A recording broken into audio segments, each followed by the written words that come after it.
anh nhất trí nè, anh chưa? Có nhớ chế. Hai đúng rồi, thật luôn, có chút tí. Nghe. Chị nó cầm chế em chế ra tới. Giờ nó không có vậy vậy đủ nè. Anh đừng thao em, thật ra không có anh xin đứng nhé sao vậy? Nhớ chỉ thả cả đó. Anh cũng dỗ lớn nữa. Nè, cái gì rồi hả nè, nó. Anh có tao bỏ đôi xin anh thay cái plane nhà nó có thay cái plane được. Nhà tao cũng bị xe quật đấy mà. Và anh sợ tao biết ngồi hình dưới tao biết bất tốt. Vẫn. Sao là lạnh ngon em tay.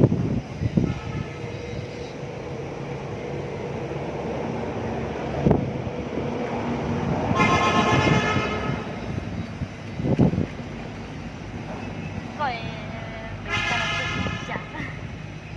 Chị ơi. Tại cái chế. Ok.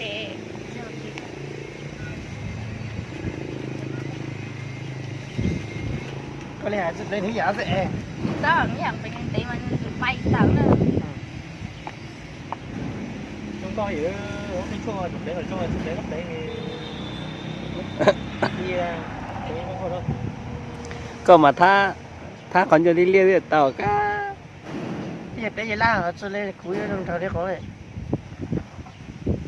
Có bây giờ các sĩ một sau khi họ truyền hình về giờ phố một tí là phụ nữ thì trăm tiền nó phố tao thì còn ná thì khuôn mặt. Đây. Nó có trên đường đan trường ấy, mới đan trường cho bánh xỉ cho có. Đan trường gì nó hiện lúa chỉ gì nó lo gì nó hiện lúa đấy cả. Cho tận nói. Gà không một ta bánh lúc không muốn chứ. Không quen ta thì với cho con chồng. Lúc xe ta xử nó mà nụ ta tới một yếu con nhẹ á. Ta biết tao toàn nó thì lúc tới trong. Thì nó tới họ nhiều họ có những thay nó các cốc bia rồi nó cốc bia nữa. Nhớ rồi chúng sai cho lên cho nó nhiều cái nhớ là cái đấy. Nó giả dưới nhật lên giả. Nhớ cái tin à. Cái lúc sau này. Cái lúc sau cái lên của sao? Có bé mà không là màu đỏ. Nhưng mà không. Không à? Không đỏ tức là. Không là xuống ra.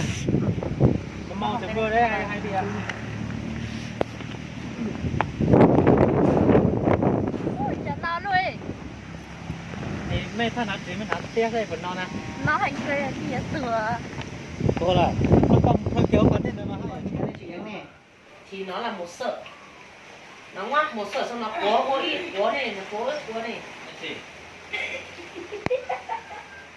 đó này phát mì là nụ nào con chị bác ví dụ nhá em tìm chỗ này này đây này nụ bên đấy là nó chứ còn chế sẽ được tụ ý nó từ đây nó ở đây này đây này nó đây em kéo cho nó bỏ nhá thì bỏ nó xin hai đi Thì nó bảo nhá nó chuyện nhá Rồi, áp cho bà tí nó tí à các thứ. bảo chị anh nó mẹ sợ một lục cái đó chị anh chụp ở ô chạy yếu một tí lại thôi chứ một tí yếu nhóc xe lên nó nè ok 1 2 3 bắt đầu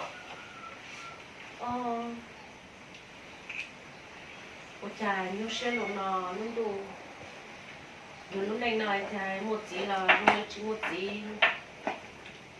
cho nó có lúc là lấy cho nhiệt tu sư cô ta bảo là nó nhưng là dù không để là dù ôi dù tôi thấy như xe luôn nó chỗ này là rồi lên là 100 tỷ ạ